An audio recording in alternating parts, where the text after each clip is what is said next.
Hey, throw it up to Chris. Green's coming on at Hey, throw it up to 14.7 and Chris. He's Shippers somewhere at down there. 14.8. He's throwing that out there. Trust Chris, And just like listen. Trust Chris, just like Lombardi says. Trust the process. listen, and on top of that, Jack Johnson, Max's little brother, he's coming on strong too. He started That getting was the best. I'm mad you didn't give my transition no love on that. Oh my god. we got Tristan Culliver. I said trust it. I said throw it up there and trust Chris the same way Lombardi says trust the process. That was so smooth. I give you props on that. It was a good one. Yeah, I wasn't even paying any attention to it. Oh my god. I worked hard I on will that. give you your props. I worked hard on that, guys. I really did. did. I was You saving worked that hard one on and that everything. I worked worked on on that that. all hard on that for about 30 minutes, for about 30 seconds. And then he was like, you know what? I like it, went with it, and here we are. I did. And the gentleman didn't even acknowledge it until afterwards I broke it down. He's like, oh dang. That does work. Yeah, it did. It was good. It was good. Oh man. So basically, Tell him about the process all right, man. So as we and look why at you. this, all right. So long story short, as we all know, Mike Lombardi, our GM, is telling us, hey, yo, everything looking bad right now. Everything is not looking the way it's like it looks bad, but he emphasizes the trust in the process. So recently, what was it? Mike Lombardi outlined like the recruiting approach for Tar Heels and like honestly as they're navigating, the transfer portal, the NIL and everything like that. And here's what he said. He's like, we're going to use high school recruiting as a cornerstone of this program. We're going to be active in the portal and those questions, but no team can live in the portal just like no team in the NFL can live in free agency. All right, it's kind of interesting. So he followed it up. He's like, so everything we did in spring ended up being not really where we were because we were coaching players that ended up leaving and we had 70 new players. Wait, where is it? He's like, we want this 26 class to have the ultimately be two classes so we can add some of the fill in, some of the gaps that we had in the roster in terms of prior years. Then use the portal like you use free agency to fill the holes you have to fill. And overall, everybody says, well, if you don't win, you're going to lose recruits. He said, no, actually, their eyes get bigger because they want to play sooner. So that's really a good thing, and you just have to keep recruiting them. You two So, said Lombardi. Does he really know talent? hey, listen. I'm just reading the man. I've never said Lombardi knows all the talent. I ain't say that. I really ain't say that. However, basically he's saying when it comes to recruiting thing, trust the process and trust the way they're doing it. Trust how they're going through with the portal. Trust how they're getting players here and trust their process. Now, that is a double-edged sword, Mike. It is a double-edged sword. Because Philadelphia, yes, will tell you flat out. facts. Sixers will tell you. Like y'all trusted Ben Simmons. Enough said. Y'all that was y'all first. Enough said. Y'all trusted Ben Simmons from the jump. That was stupid. Anywho. You're sitting there saying, trust the process and trust what you're doing, but a lot of fans make the righteous argument of, hey, yo, the way you're going about this, you're losing players. Case in point with Clemson, they didn't go into the portal enough, if we being honest. And they getting railroaded. And going into the portal too much, kind of like how UNC did, because like you made the point, a lot of players left once Mac left and Bill came in, and they just felt like this wasn't the system for them. So a lot of left, a lot of people came in, especially through the transfer portal. Mm-hmm. So you can't have a whole heavy set on one hand and a whole heavy set on the other, just because of the way the NIL is shaped. But the biggest thing is going to be retaining cores.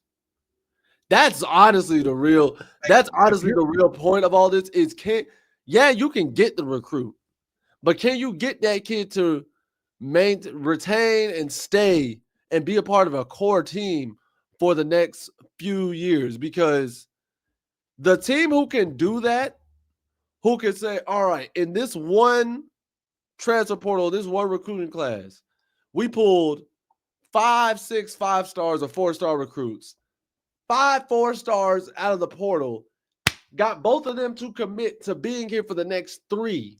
Not even going to say full 4. We'll just say next 3.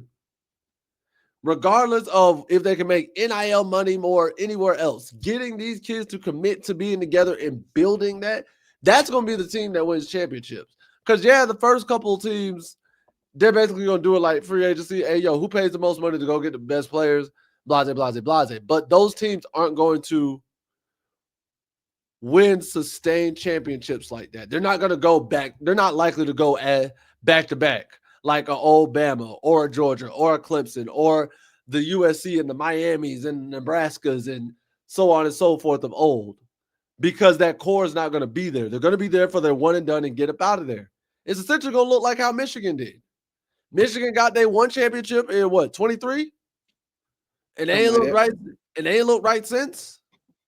Now, I will say in Michigan's situation, a lot of their core players went to the draft after that. That is true. That is true. I will give them so that. In their situation, it's more like they're having to reload at this point. That is usually what happens for a lot of teams with like that do get that core, because that used to happen a lot regardless. Like the team that managed to maintain and do well even after losing most of their core was always Bama, at least for like the late 2000s through the 2010s. Because Bama was really good at loading up on talent on the forefront. Mm-hmm. But they would have that talent for 2, 3, 4 years. Yeah, because Nick Saban knew at this point. Yeah, because Nick Saban knew at this point, if I'm running a successful program at this point, I have to make sure I have 3, 4, or 5 guys ready to go. So I'm worried about Ship, and if offense continues to struggle, I doubt he stays. I mean, he made the decision to come back because, like, he was going to leave. That was my thing. He made the decision to come back and still stayed.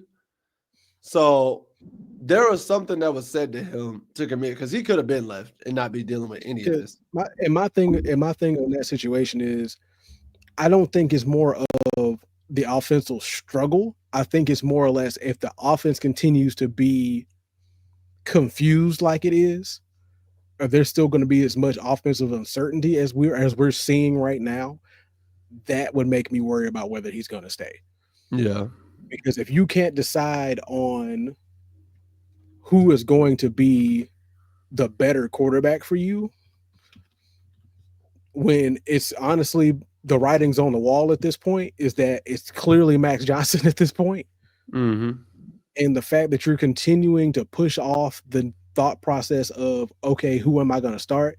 I get holding off on making the announcement based off of, okay, this forces your opponent to have to scout both quarterbacks.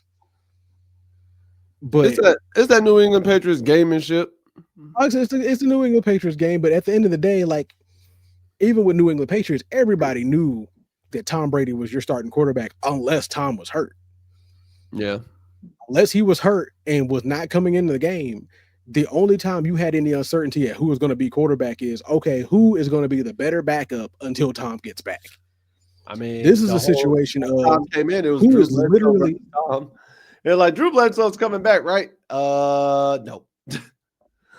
Exactly. And this situation is not the same situation. It's a situation of, you have seen a sample size from one guy, you have seen a smaller sample size from the other guy, but so far between the two of them, if you have the one that gives you a better chance of getting down the field and scoring a touchdown and putting up points is the guy with the smaller sample size, you might as well give him a greater chance than what he's getting, especially now that your starting quarterback is hurt. Like I said, if he's not progressed well enough to be on the field 100% come Saturday, which is in 4 days, if Gio is not 100% ready to go, do not force him on the field and let Max Johnson run the quarterback. Like I said, I say let Max play out all of October And then if he looks worse, you give Gio the start once November kicks in. You give Because it I'm back to still Gio. not saying 'Cause at least that's give him 4 3 4 games. games. That's what I'm saying. Because that'll be 4 games with Gio and 4 games with Max. I can't even count the Charlotte and the Richmond games because Okay. at this point, the reason why I'm not, because at this They point, are. you're running ACC teams now. You're not running out of conference games anymore. You need to see how well Max is going to do against two big opponents compared to Gio's time at two big opponents. Both Yeah. games, both big opponent games that we've seen so far, Gio has been hurt in both. Yeah. He got hurt against TCU. He got hurt against UCF. Max Johnson has had to come in relief for both of those. Out of both of those games, the man has thrown 30 times, completed 20. He's running at a 66% clip compared to Gio's 62 after throwing 67 passes, and has thrown 2 touchdowns to no interceptions. Gio's thrown 3 interceptions out of 3 of the 4 games he's played. He's thrown an interception out of 3. He's thrown at least 1 interception out of 3 of the 4 games he's played.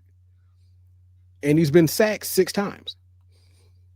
Out of the 30 times Max Johnson has dropped back to throw a pass, Max has not been sacked once. Hey. That just goes.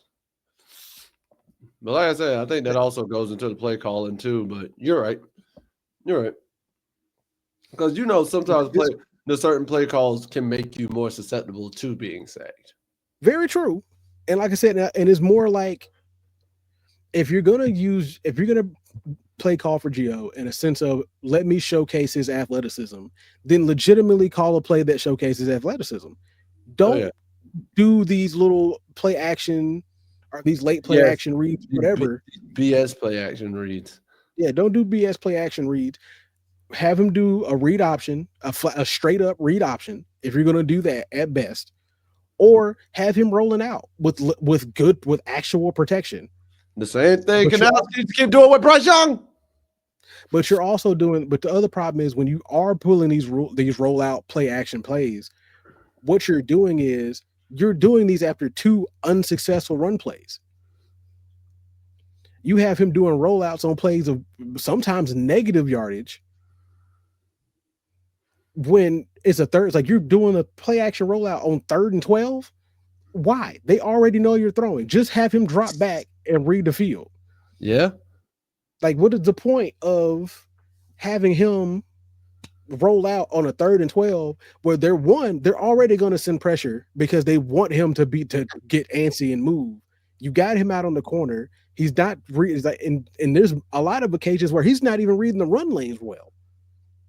Nah. Like, he's just running straight out of bounds. Like, you're athletic, but clearly you're showing you're not athletic enough to beat power 4 opponents. Well, we'll see. But we'll see. So we shall see, man. That we will. Because hopefully at some point we see some kind of success from them at some point. But the upside is at least Will Hardy's showing some kind of success getting these multiple award lists that he's on. I had another one for Will Hardy. It says you said that we will. And I was like, yeah, we will. And so will Will Hardy. Yeah, you're not wrong. So Will Hardy has been named to multiple awards lists. Because at first it was just the College Man of the Year award. Shout out Will Hardy. So he's been listed on the Jason Witten College Man of the Year watch list. Word. Some other names of note on that list are LT Overton from Alabama, Dylan Raiola from Nebraska. I remember Deion Burks. Yeah, because he was supposed to go to Georgia and then decommitted and went to Nebraska instead to go with Matt Rule. Yeah. Yeah. Why? Yeah. There's other names. There's multiple reasons why I have this face for you, Dylan.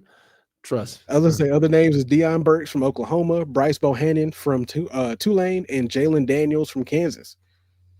Woo. He's also been named to the semifinalists for the 2025 William V. Campbell Trophy, which is recognizing the absolute best college football scholar athletes for combined academic success, football performance, and exemplary leadership. And some of the notes that kind of put him on that list is maintaining a 3.797 GPA after the last 3 seasons, has been named to all ACC academic team 3 times, has been named to ACC honor roll. Full on the field, he's recorded 109 tackles, 2 fumble recoveries, 2 forced fumbles, 3 fumble recoveries, 2 forced fumbles, 2 interceptions, and 2 pass breakups in his career. And then off the field, leadership wise, he has served as their program rep in the Student Athlete Advisory Committee, participated in numerous community service efforts such as Habitat for Humanity, Team Impact, local middle school and elementary school visits, and children's hospital visits. And they said they should be announcing the finalists sometime mid-October, I think, if not early November. Hey, and whoever wins ends up getting an $18,000 postgraduate scholarship. a postgraduate scholarship? Yeah, because he is actually working to get his master's in accounting right now. Okay. I was waiting on that part. I was like, postgraduate scholarship for what? Kitchens is starting to remind me of Shoop. The Shoop? Shoop, shoop, ba-doop, shoop, ba-doop. Shoopity whoop. I might be having a brain fart right now, but either way. I'm about to say, I'm having a brain fart right now. I can't think of it. John Shoop. Okay, got you. That makes more sense now. Sorry, had a brain fart, bro. I was having a whole brain fart. Listen, I had no idea. You ever had those sometimes though? Just like, yep, definitely.